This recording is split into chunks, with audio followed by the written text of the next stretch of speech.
What's up, guys? Welcome back to the MontyVerse. We're here today to do a very special spoiler discussion of Thor: Love and Thunder, and joining me is someone I know who really enjoyed the source material this film is heavily based off of, and that person is Dan Bettenhausen. Dan, welcome back to the MontyVerse. It's Thorbin time, Pat.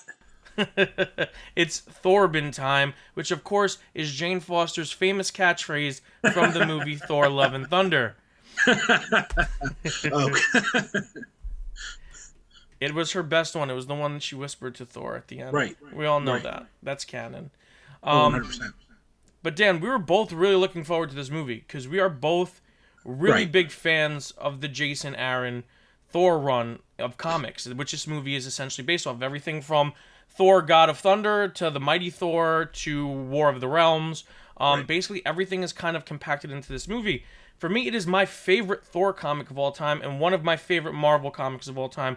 And would you kind of be in that same area? Oh, yes. 100%. I mean, you and I have had a few conversations. This is probably, if I ever recommend to a new comic reader a Marvel property, I usually point to Thor: God of Thunder as a place to start. And I appreciate you prefacing that I am a fan of the source material. Yeah, Um, of course. Yeah, I but, mean, yeah. 'cause we're both comic readers, and Right. when this movie came out, we kind of both picked up on the imagery right away. Yep. The Assad Ribic, comic book art is heavily scattered throughout this movie. Oh, totally. So you had told me like what a big fan you were of the comic, and I had to have you on to talk about this movie. Appreciate it. And I purposely, we have not talked to each other at all since seeing this movie. No, So no. you have no idea what I think. I have no idea what you think. Correct. So Dan, what do you think of Thor: Love and Thunder? I will preface this that I want to give it another watch before I really give it a final judgment. Um, while I'd give it a positive grade, I was still disappointed with it. It's a good movie. I think it's a good MCU movie. I think it was a disservice to the source material. And I, as a comic reader, as we'll say probably a lot this video, the MCU is not the comic books. They have to make changes, but I still think there were some things Taika did, and like those who were part of the story, that's just rubbing me the wrong way a little bit. Yeah. No, I completely understand because I'm pretty much in the same boat as you. This movie for me, for what it was, I really enjoyed it. It's after watching it again, it's probably going to be somewhere in the 70s for me in regards to rating and ranking. Yeah. Probably mid-tier MCU for me, but I agree. As being such a fan of the source, I can't help but feel disappointed knowing what we could have gotten. And I know that that's not the proper way to look at things. We should all look at things objectively, but I think that we're allowed to feel a certain way about things, just like other people are allowed to love this movie for what it is. I think we're allowed to feel disappointed because of our love for what came before. I mean, and I think there are things about the movie and how it was constructed too that add to this feeling. It's not just, oh, they didn't do the source material right, boo hoo hoo. There were other critiques that I had that compounded on this. If it was just they changed up the source material and it was just Gorr being the villain, and like how it was produced, the story from start to finish was solid, my tune would be different. But I think the source material issues, on top of some, I'd say story, especially some story pacing issues, added to my feelings about the movie. Yeah, I mean, let's just start right away Yeah. because you mentioned source material deviation from the source material. Let's talk about Gorr because this is one aspect of the movie I liked because Right. in regards to the MCU, I knew that we weren't getting comic book Thor because Hela essentially is like 50% comic book Right. Gorr the God Butcher. She essentially, in this movie we get the Necro Sword, but her powers very much were the all black Yeah.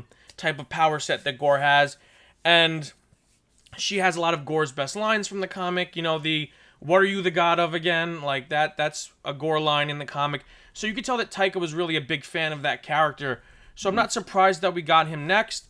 But I really liked what Christian Bale did with the character. Yes, yes. I mean, when you have an Academy Award winning actor, an actor that has made constant transformations time and time again.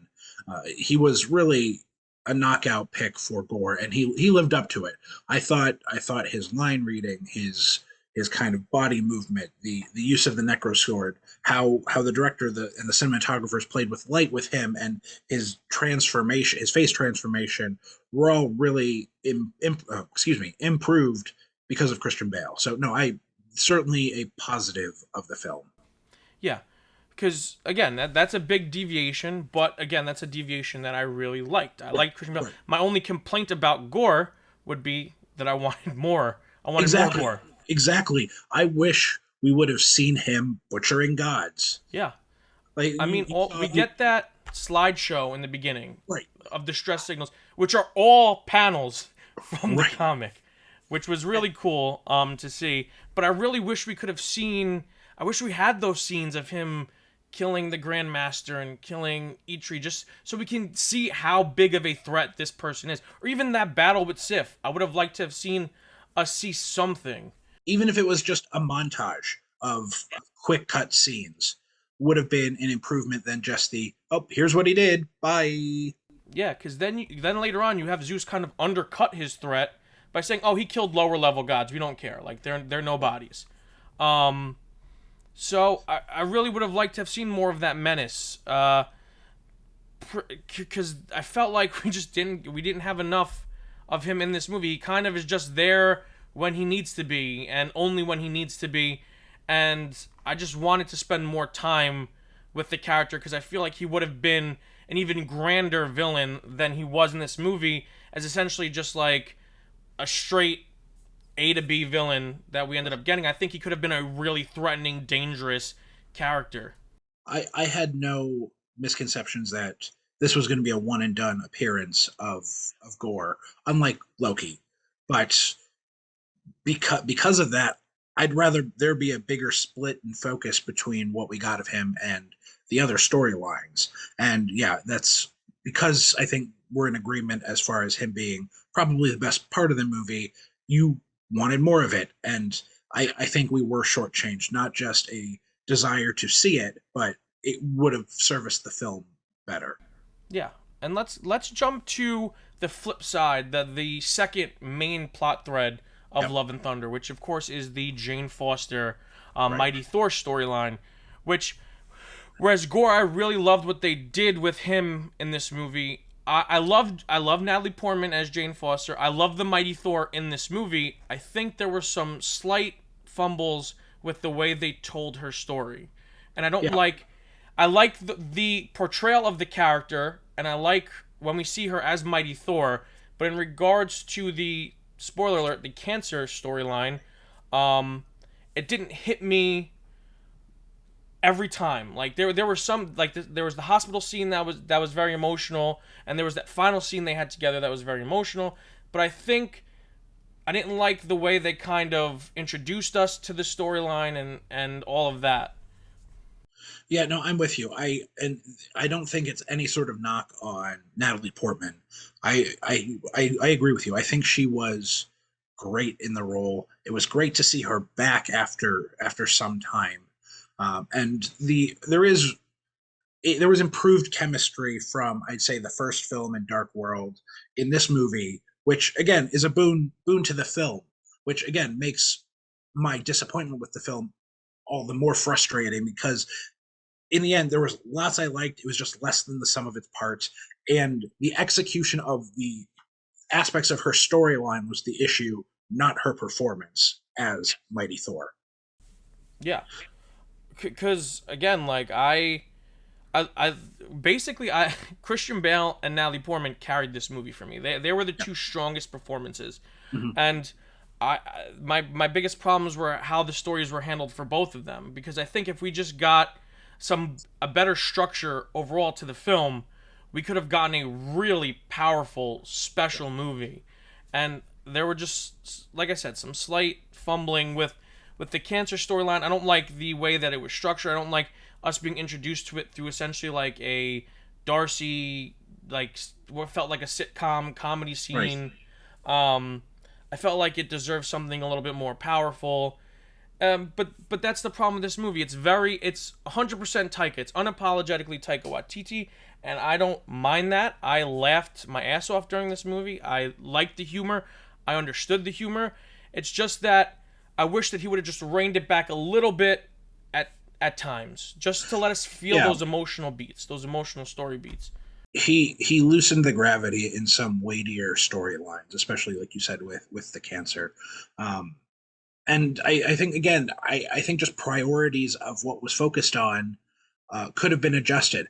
I would have rather seen snippets of Thor with the Guardians. I didn't need that whole scene of him fighting alongside the tower falling. That's a Guardians of the Galaxy movie right there. I want a Thor movie. And if we would have gotten that in Guardians 3, if that, say Guardians 3 had come out, that scene happened at the beginning, Thor left to do his own thing, I think I would have loved that. But I would have rather montaged that part, his exploits with the Guardians, we got a strong intro of Gorr with his daughter passing and then killing that first god. Then if we would have shifted to Jane and seen her story develop, the cancer, and then traveling to New Asgard to see the hammer, and then we go to Thor and snippets of that, and then see what Gorr has been doing, I think that would have solved a lot of issues with the first 2/3 of the movie and its pacing problems. Not to jump the gun here, I think once we get to the third act, the movie significantly improves, but the first two acts really are a slog to me. Yeah, I mean, there's some great things in there. There's great moments in there, like the beginning, like you mentioned, Gorr's origin story. I really like what they did, how they condensed it for the MCU instead of giving us this long drawn out backstory. Like they have Gorr and they give us the bare necessities, the essentials, and they change it to where Gorr kind of is inquisitive and questions religion, to him being a devout believer in his religion and finding out that he spent all this time hoping and praying for absolutely nothing because the gods of his planet don't give a crap about him. Right. Which is essentially equally as powerful to his origin in the comics. So that stuff I loved, and then the Thor with the guard. This is my main complaint of this movie, is that Thor is irrelevant in this movie. Like, Thor is an imbecile essentially. Like, he has no agency. Thor, they kind of undercut any credibility that this Thor has, and people will turn around and they'll say, "Oh, but he was goofy in Ragnarok." But in Ragnarok, he was proactive. The beginning of the movie is him essentially searching for answers about the Infinity Stones and trying to prevent Ragnarok. This movie, it's just like he stumbles into situations, and yeah. I would have wanted a little bit more. If you're gonna give us that version of Thor, kind of put him in the background and make this a Jane and Gorr movie, like with Thor. If we're gonna get Thor in a Thor 5, it's okay to put him in the background a little bit for this movie.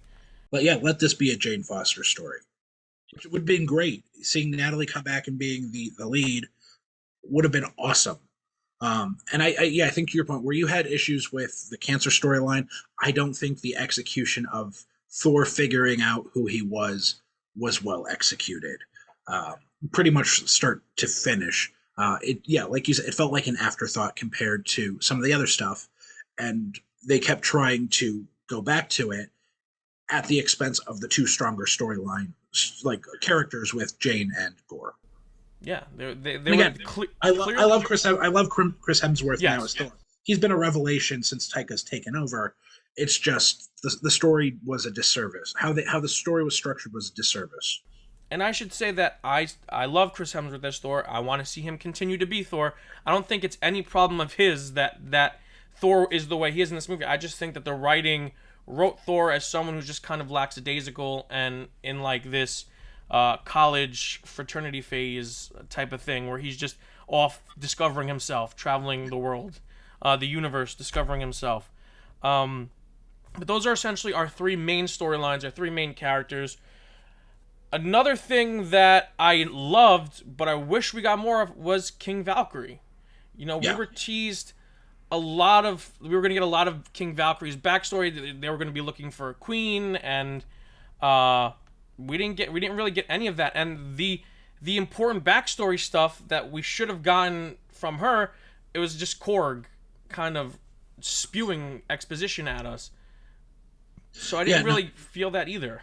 yeah, no, I'm with you. We got some great lines at the end of Ragnarok about how she's going to be the king of New Asgard. Thor has his own stuff he needs to do, and she's taking over. And I think from the trailers, we got a better sense that she was going to play a bigger role and not just a sidekick again. And it's tough. I mean, for Taika, who wants to keep his movies shorter than your average MCU film, uh, you can only focus on so much. I mean, you can't make this a 4 hour movie focusing on 4 different characters. But there was still stuff that I thought could have been brief exposition and not as long as it was in service of giving a little more depth to, again, Valkyrie now in this case.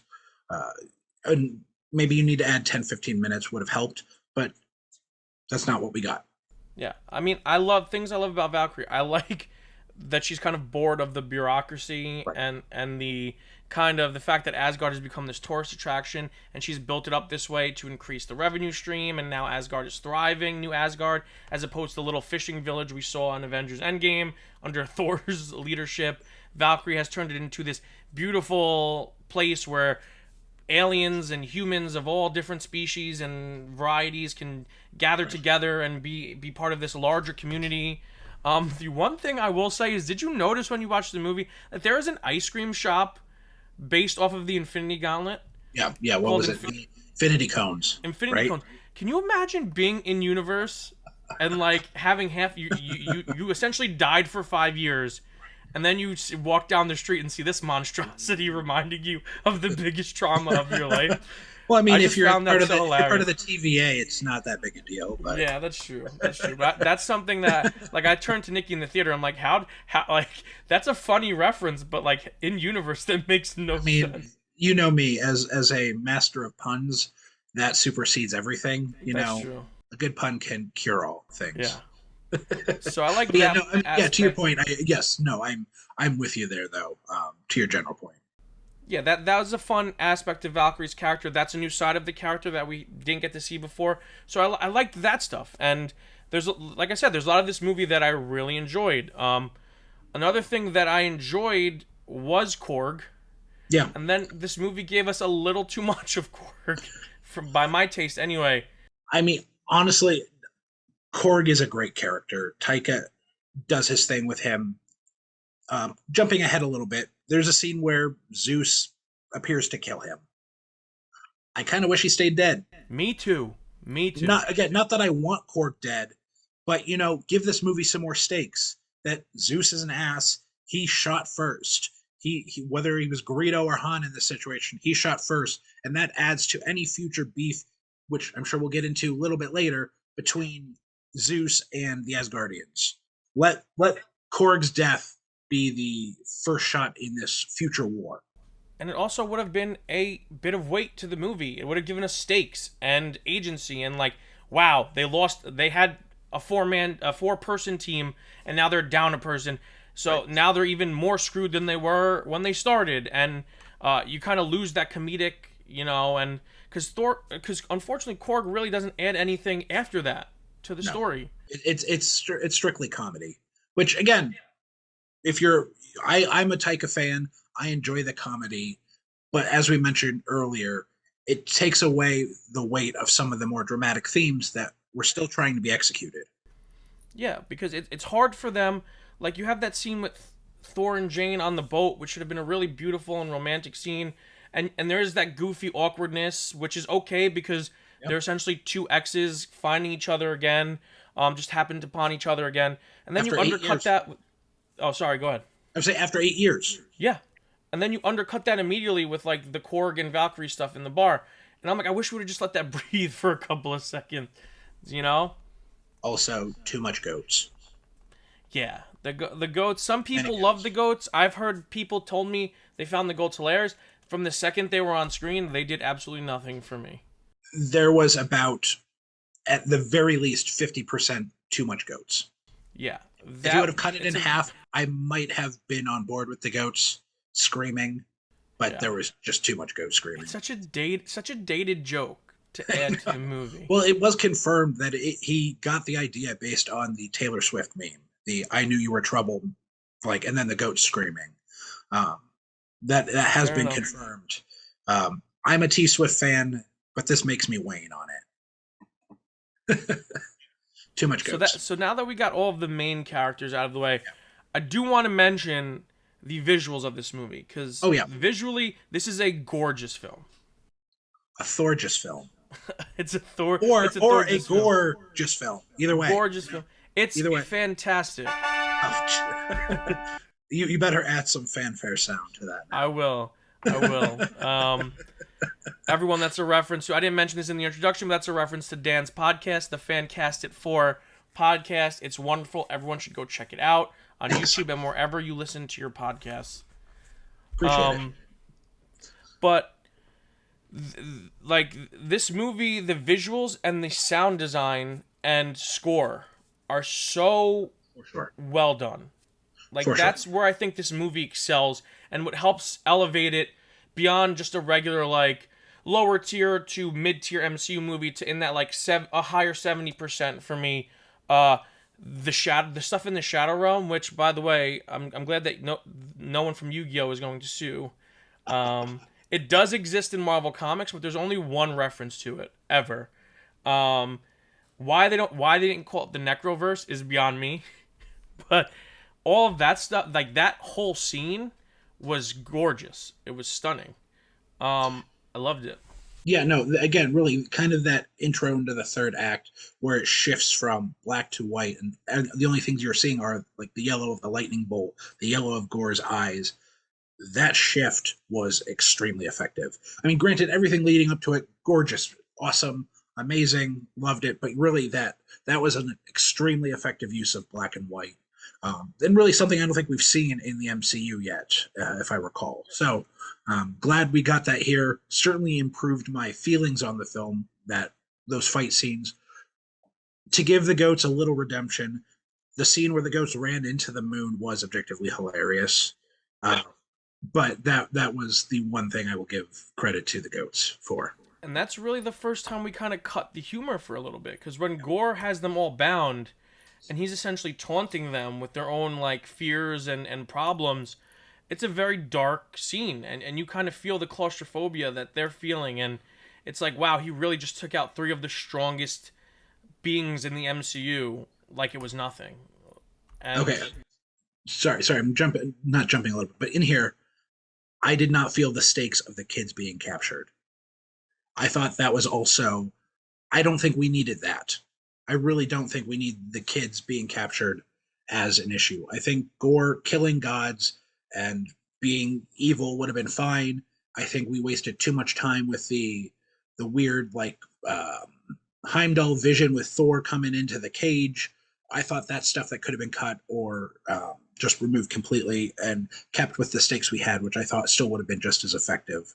I thought really it was superfluous adding the kids being captured. that's something I didn't mind, because I think overall it shows that subconsciously Gorr is still in there, despite the influence of the Necroblade, which leads to his big moment of redemption at the end of the movie, because he goes about in the wrong way, but he does try and comfort the kids in Right. his own Gorr Necro Blade influenced way. So I think part of that is Gorr kind of extending, knowing that children are the most important thing. Like that's why he takes them, because he knows that he would chase after them if he was Thor. So I think part of him does that, and I do like the introduction of Astrid as a character. I don't like the Thor version. I like that. I like the part where Thor tells him, your dad trained me, so I'm going to train you, and then that's immediately undercut with Thor being an idiot. So, like, Getting into parts of it I really liked. getting into that last fight though, where the kids are ostensibly rescued and whatnot. I will say I did get a big ass smile when he's like, "I invoke the power of Thor for a limited time." To like the jump, He enchants the weapons, the garbage, and that ties us back to that. What in a small way that ties us back to Thor 1, where his father that's the way his father kind of doles out responsibility to him. He has to learn through the use of this enchantment of these weapons, and he kind of shows the kids like, hey, whether or not you're actually as guardians, there are times when you have to stand up for yourself in life. This is one of those moments.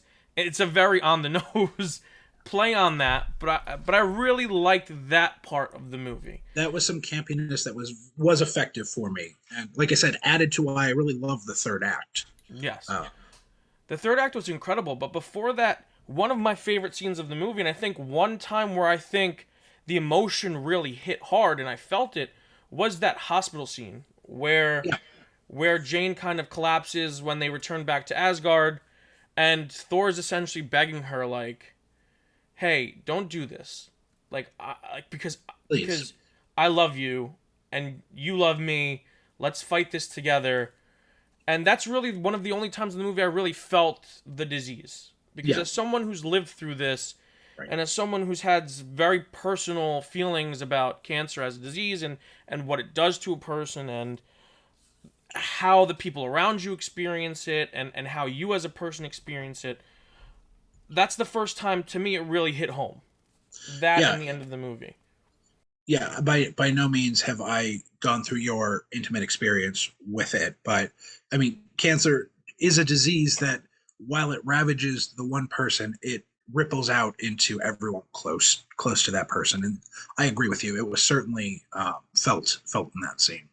Yeah, and it makes her showing up. It makes Mjolnir coming to her and saying like, it's just like you can essentially evoke the dialogue of Mjolnir in that just by it just like creeping up to her saying like, we got to do this. Like speaking of weapons creeping up to people, what did you think of the subplot of Stormbreaker being miffed at Thor for kind of looking that meme of Thor, looking at Mjolnir while Stormbreaker staring at him next to him. The classic love triangle. If that was the love in the title Love and Thunder, I would have been satisfied because that's one of my favorite parts of this entire movie. Like you like Stormbreaker jealousy? Like Thor constantly going up to Stormbreaker and being like, "What? We were just catching up." The scene where Stormbreaker comes in from off screen to like, "What are you doing?" What was again? That was effective Taika humor at the right time. And yeah, again, there was just too much of it in other aspects. But yeah, I agree with you. The Stormbreaker, that was well done. And you want to know how I know it was well done? Because at the end of the movie, where Thor starts using Mjolnir again, I felt bad. I felt bad for Stormbreaker. I was like, oh no, he didn't. I was like, no, he did not choose Mjolnir over you. Like, you can open the Bifrost. This guy doesn't know what he wants.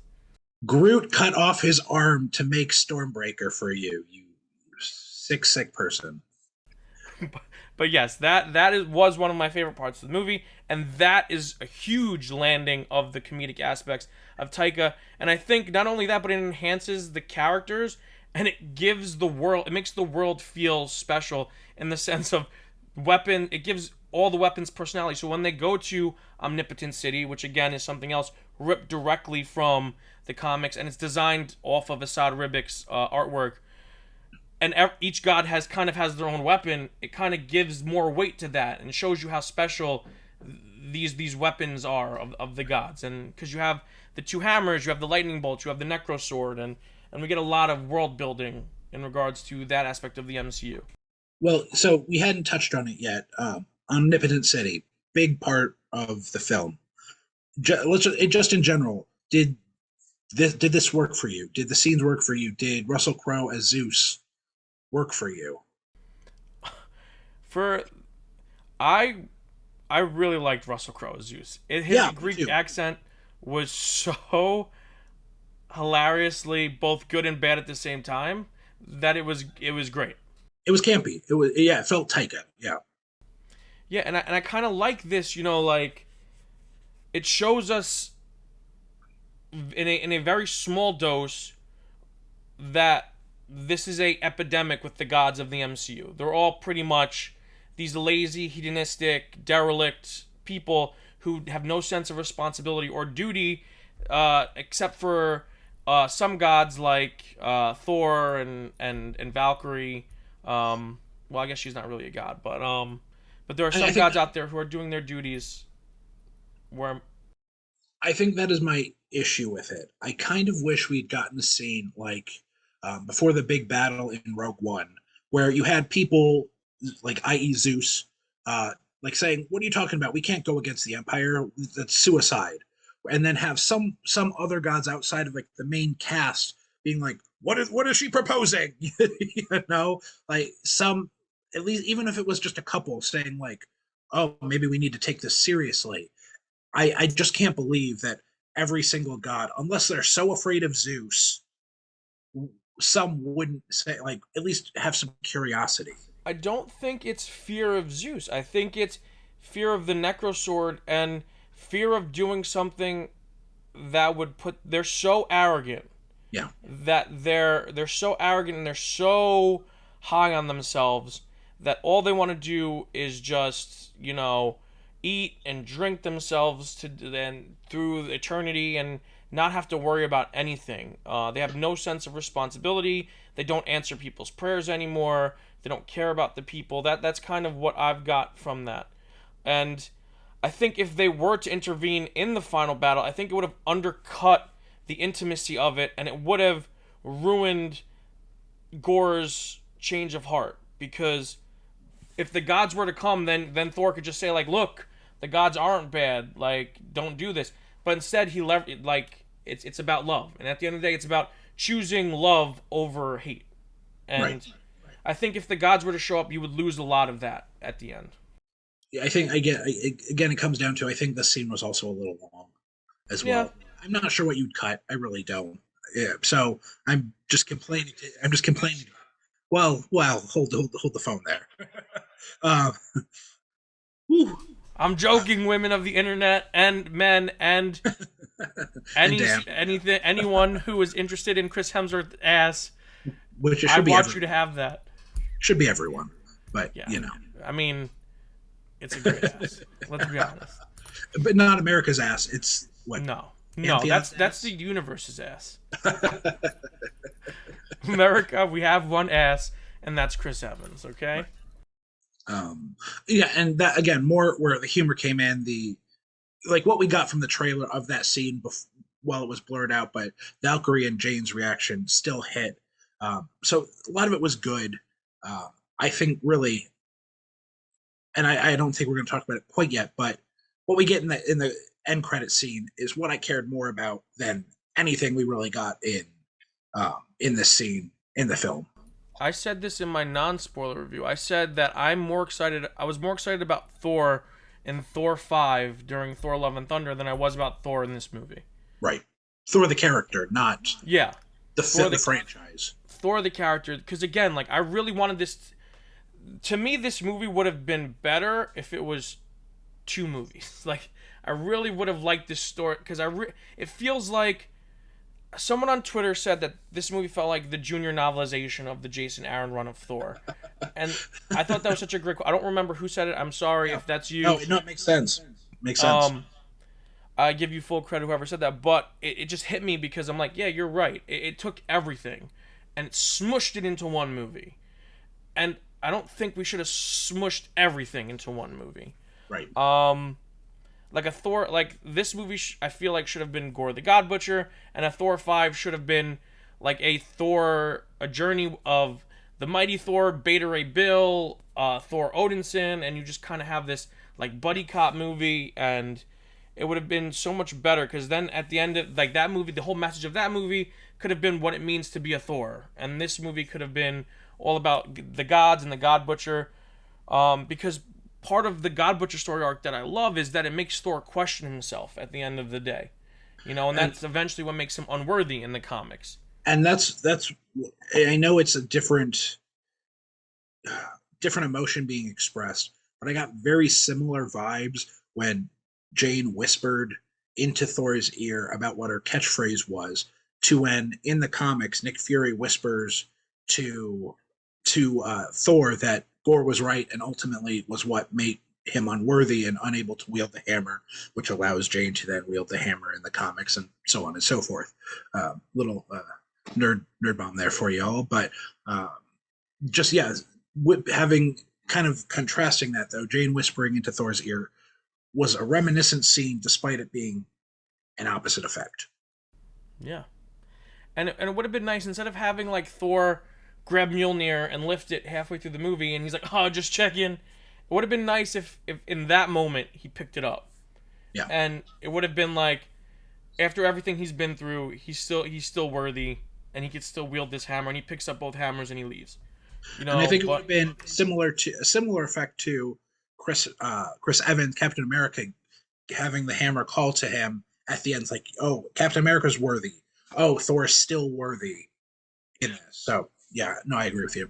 yeah, I like that it was Jane that essentially defeated Gorr, that was able to finally destroy the Necro Sword, and she was able to kind of hold her own against him one on one, because this movie needed that. It shouldn't have been Thor that beat No, Gorr. I'm glad that Jane beat him in the fight, and then she beat him together. They beat him emotionally, right. like not beat him, but were able to defeat his nefarious purposes and instill this sense of hope and love into him. You needed Jane defeating something in this film. If it wasn't going to be cancer, you needed her to defeat Gorr, and ultimately, I think we'll talk about the end credit scenes in a little bit. But no, it was absolutely necessary that it was her and not Thor. Yes, because this movie, in the comics, this movie puts it the same way, puts a ticking time bomb on the Mighty Thor. Like, people think that Jane becomes Thor in the comics, and then she was Thor for years and years and years. That wasn't the case. There was always this sense of time running out in the comics, because in the comics it has the same caveat as the movie. Every time she becomes Thor and she picks up the hammer, it rids her bodies of toxins, but that includes the chemotherapy drugs that she's taking, because chemotherapy is essentially poison, if you don't know what chemotherapy is. And there's a foreshadow too when Thor is enchanting the garbage weapons that the kids have, saying for a limited time. That's still a foreshadow to Jane, even if though he in the moment he was talking about giving these kids this limited power, it still foreshadows like Jane's time is limited. Yeah, and so anyone who's upset that she dies at the end has to understand, we weren't getting, even though we will talk about the post credit scenes after this, the Mighty Thor was not going to become the new face of the franchise, and I don't think anyone really who was in the know expected that to be the case here. Even if Thor ended up dying, which it kind of looked like that might have been the case, they were kind of teasing that with, Thor having lost everyone. Now, I was thinking, okay, maybe Thor will sacrifice himself, and he will be the one. Now Jane has to lose Thor, and now Jane has to live with losing Thor. But no, it was the other way around, and I'm okay with that. I don't mind the way that Jane went out. I think that the end of the movie handled Jane's story very well. The third act was really the heavy lifting for the Jane story, I think. It's when they finally stopped joking for 5 seconds, long enough to take this very serious condition seriously enough to make you feel. And you definitely felt a lot by the end of the movie. And it makes Jane worthy of that statue in New Asgard, and I really like that. That was a nice touch, because like in the comics, she learned what it really meant to be a hero, and that sometimes heroes don't come home, and that's just the nature of this business. And I did really like the moment where what Gore called her Lady Thor. This is a callback to the comics. Like, I am not Lady Thor. I am not She Thor. I am the Mighty Thor. And I thought that was a really powerful and badass moment for her. That was a great moment, because not only does it do what essentially Taika did during the announcement at Comic-Con all those years ago, when it's like, she's not playing Lady Thor, she's playing Mighty Thor. So I had two thoughts. I had one, I could already see the thumbnails of all the hate videos now. The most MCU moment in the Marvel Cinematic Universe. But I really liked how she didn't stop at, you can call me the Mighty Thor, or you can call me Dr. Jane Foster. That was great. And like, I great. like that. I like that. Like, I know who I am. I don't need you to tell me who I am. She didn't just earn the Mighty Thor title. She earned the Doctor title. Yes. So fine. If you're not going to call me Mighty Thor, I'm Dr. Jane Foster, asshole. She has fought her entire life, and she demands respect, and she Yeah. commands respect. And I like that moment because it just builds and builds, and I like that little hero moment for Jane, and I love that she got that. We do get a little bit of her backstory in this movie, not a lot, but essentially it's the same as what's in the comics from what we've seen. Her mother dies of cancer at a very young age. I think it was 9 in the comics. It looked about the same in the movie. And they don't really touch on this, but she was raised by a single father who worked 2 jobs to put her through med school. So she's been fighting her whole life. Her whole life has been a fight. And I really liked how this movie showed that Jane would not stop fighting. She's a fighter. She was a fighter till the end. Right. And I think to that point, more on a more literal sense, the fight choreography they gave her, she executed great. Yeah. I loved how she performed the Mjolnir breaking up, how she spun the hammer, all the different hammer thematics she executed extremely well, along with just the general fight choreography. I thought Natalie Portman kicked it out of the park. Yeah, because you could kind of say that, whereas with Chris Evans, he wields the hammer so well because Captain America is a tactician, and he's spent years watching Thor wield this hammer, so he knows how to use it better than Thor, because it's like someone with the battle prowess of Captain America, the tactical know of Captain America using the hammer. And then with Jane, it's like someone who's a physicist who utilizes physics and angles and like wields the hammer completely differently than Hemsworth wielded the hammer as Thor Odinson. And I loved seeing that difference in fight styles between the two Thors. And also, if these hammers do in fact have some agency, have some sort of consciousness, I'm sure Mjolnir's like, hey, you're not an experienced fighter. Let me help you out here. And she still looked like she was a natural at it, like executing all that stuff. Absolutely. Speaking of Mjolnir and speaking about agency, one thing I liked and then didn't like at the same time was I kind of liked that fill-in-the-gap montage of their relationship between the Dark World and Ragnarok. Yeah. Because we never really got to see them be a couple. We got the will they, won't they, and then when they did, we didn't see Natalie Portman again after that. So I like us seeing them in a relationship together. But what I don't like is at the end, the reason why Mjolnir called out to Jane was because Thor drunkenly said, hey, buddy, look out for my best gal when I'm not here. And I didn't like that because it took away all the weight of the moment in the comics. Because the hammer calls out to her because she's so worthy. She is so full of hope, and she's so willing to be, she so desires to be strong and fight this, that the hammer just keeps screaming to her, you know. That was one of my big issues, at least in conjunction with the source material. So yeah, you hit the nail on the head. I don't think I have any more to say in regards to that. And again, it's not that I don't like it because it didn't follow the source. I don't like it because I knew it could have added so much more if they just did it this way. Right. In regards to the story that we were presented in this movie. Right. It took away some of Jane's worthiness when she is extremely worthy, even in the Natalie Portman iteration. Yes, absolutely. This Jane is equally as worthy as to the Jane that's in the comics. So I just wish we would have just gotten a Jane that just the hammer just called out to her on its own, because the hammer knows her and knows that she's fighting and wants to fight with her. You know, wants to give her that last hurrah. Yep, I'm with you there. So, then we get. I'm sorry. Go ahead. Did you want to? No, go ahead. Go ahead. Just to cover like the end of the movie, we are introduced to the cosmic entity of Eternity. Awesome. The visual look of it was fantastic. Absolutely. Pulled right from the comics. 100%. And that's basically the Deus Ex Machina of this movie, is that the first being to stand in front of Eternity gets one free wish. Essentially, it's the Dragon Balls from Dragon Ball Z. Gets one free wish. And of course, Gorr is the first one to arrive there. So some people may be saying, why didn't Thor just scream out a wish and wish to heal Jane? Because that's not how it worked. We were explained how it worked. It was the first being to stand in front of Eternity, and that was Gorr. So no matter what, it all came down to Gorr's wish. That's why Thor made his plea to Gorr and kind of walked away, because no matter what he did, it was all going to be Gore's wish at the end of the day.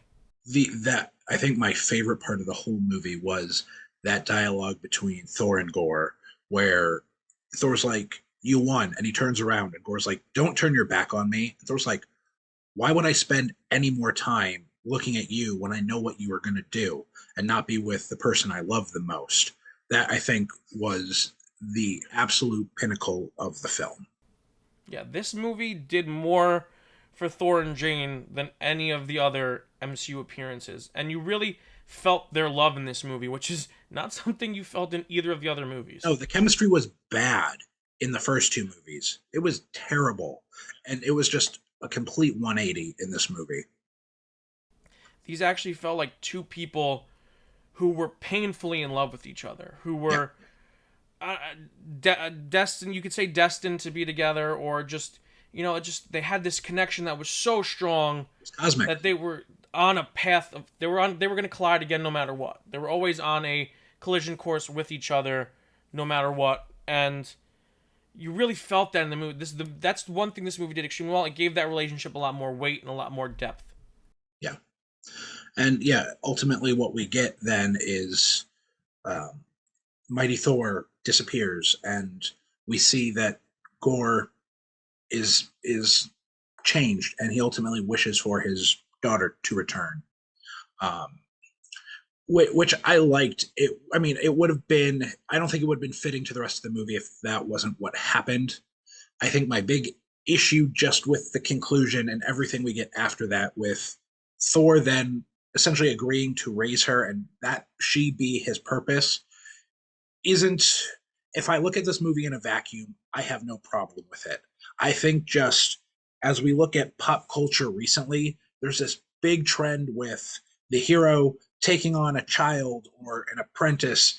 Like, again, Mandalorian and Grogu is one that comes to mind. But since that moment, we've gotten so much of that it's just a little tired as a story trope that we got it. Again, on its own, I have no problem. It's more just in what we've been getting relentlessly as a story theme in pop culture is where it kind of makes me raise an eyebrow. Yeah, and again, like you said, in a vacuum, I don't really mind it. It's a kind of weird place for the MCU Thor to end up. I kind of understand why they made him go in that direction. Also, I'm kind of curious if the child we ended up getting is 100% all natural Gore's daughter, because we do see the reflection. In the reflection at first, she looks just like Eternity. She's draped in the stars, and she does have Eternity laser vision. Right, that's the thing. It's like, I don't think it's necessarily the daughter that we saw at the beginning.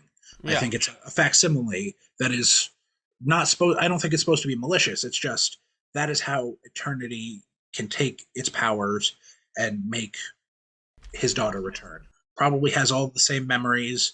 Everything up to her coming back is all the same, beyond just being built up of cosmic energy and eye lasers. Yeah. So that's where the movie ends. The title Love and Thunder are Thor and this new child who he essentially adopts, called Love.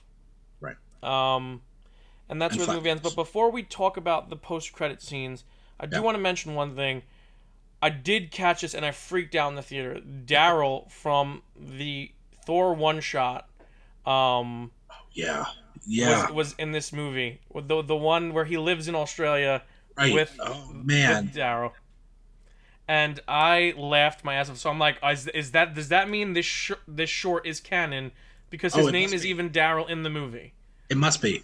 I'm thinking after the breakup, like that's where he is. So he's just rooming with Daryl. I'm on board. So that I love. But now let's talk post-credit scenes. The first is probably the weightiest in terms of future of the MCU. We are introduced to a new character, and that is, of course, the character of Hercules, portrayed by Brett Goldstein of Ted Lasso fame. The breakout of Ted Lasso, some would say. He's there. He's every fucking where. Roy Kent. If you haven't watched Ted Lasso, what are you doing? Watch Ted Lasso. Watch Ted Lasso. It's fantastic. So, I did not expect them to go comic accurate with Hercules. They went full comic accurate. Yeah, yeah. This guy looks ripped straight from the comics. Yeah, I mean, I think they just hired Brett Goldstein because of the body hair. Just that is really the main reason that he was hired. Granted, Brett Goldstein's a great actor. I love him in Ted Lasso, and he fits perfectly as a casting for Hercules. But that man has a mane of chest hair. Absolutely. And people kind of were saying, "Oh, he's not big enough to play Hercules." I'm like, "Get out of here!" Like he looked so good. Wanted to say fantastic. I wanted to say fantastic, but I'm like, how many horns am I going to put in this video? He looks so good, and he embodies the role so well. With just like the brief clip that we saw of him, that kind of yes, father, and then he has that like smirk on his face. I want that arrogant Hercules from the comics. I want that showboating kind of big bravado Herc that is just sleeping around the universe and battling everyone, punches people instead of shaking hands. I want that version of Herc, and it looks like we're gonna get something similar to that hopefully in the future. I mean, yeah, it does. It does seem to set up that the next Thor movie, if there is a Thor 5 and not Thor just showing up in a different film, essentially a clash, whether it's Asgardians versus the Olympians or straight up Thor versus Hercules. Just that a war between these two pantheons of characters, and I'm for that. Yeah, I would love.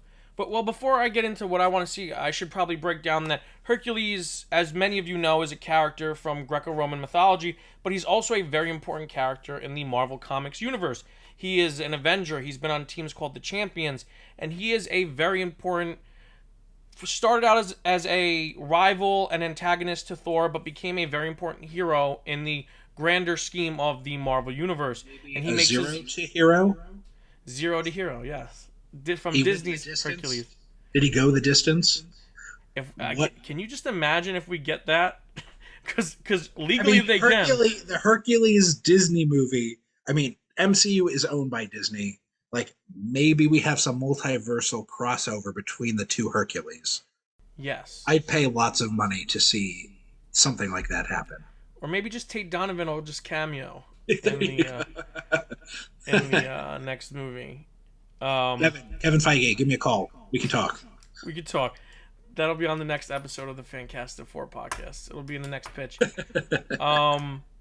yeah, I kind of want to see kind of just Hercules hunting down Thor and maybe getting the best of him, and then you introduce a character like Beta Ray Bill to the mix, who reluctantly helps Thor, and him and Thor kind of see the best in each other, and he helps sway Hercules into seeing the good in Thor by the end of the movie, and then they all become three best friends, and they hang out and have a beer together. Well, and then maybe we get David Thewlis as Ares return as the MCU's Ares to be the ultimate secret bad guy that no one actually thought was a surprise in Wonder Woman. But no, I mean, I'd love to see Ares show up, also a prominent MCU character from the Pantheon. Like I said, I would love this next movie to be a conflict between whether it's like Thor has this line, like, or I think Thor said it, like all the gods are going to be after us. Someone said all these gods are going to be after us now for killing Zeus for the rest of our lives. Yeah. Right. And while Hercules might be the first salvo, I would love the next film or subsequent films to be this conflict between Thor and Asgard and the rest of the Pantheon. Yeah. The rest of the gods. Yeah. That could really give us some great visuals. It could introduce a lot of characters into the MCU, and it could just be an all-around...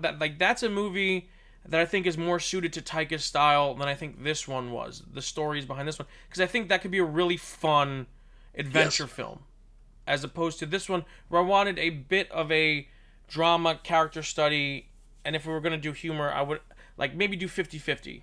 Right. No, but I'm with you. And I mean, just knowing the dialogue that Brett Goldstein as Roy Kent gets in Ted Lasso, I'd love to see what Taika could do. The interplay between Chris Hemsworth and Brett Goldstein has a lot of potential, especially in the hands of Taika's writing. Yes. So that's very exciting. And then our second post-credit scene can be viewed multiple ways. It is Jane at the gates of Valhalla, essentially greeted at the doorway to Valhalla by Heimdall, a returning Idris Elba to the role. And it can be viewed as a bookend. Like, it shows us that Heimdall is at peace, after all this time, and it gives him a reason to be in this movie since he's been in all the Thor movies. And it could show that Jane has earned her way, because it's referenced multiple times in the movie. You have to earn your way into Valhalla. She died in battle. Died in battle. It's the ultimate resting place of all the heroes of Asgard. So he essentially comes and he's like, hey, you may join us if you wish in Valhalla. Because as we learned from Moon Knight, you can kind of choose your own afterlife, essentially, in the MCU, which is kind of new and different. So we have that. And you can kind of just view that as a bookend. This is a nice little wrap-up to these characters, and it shows that they're at peace. But there is precedent for something more from the comics. Yeah. Go ahead.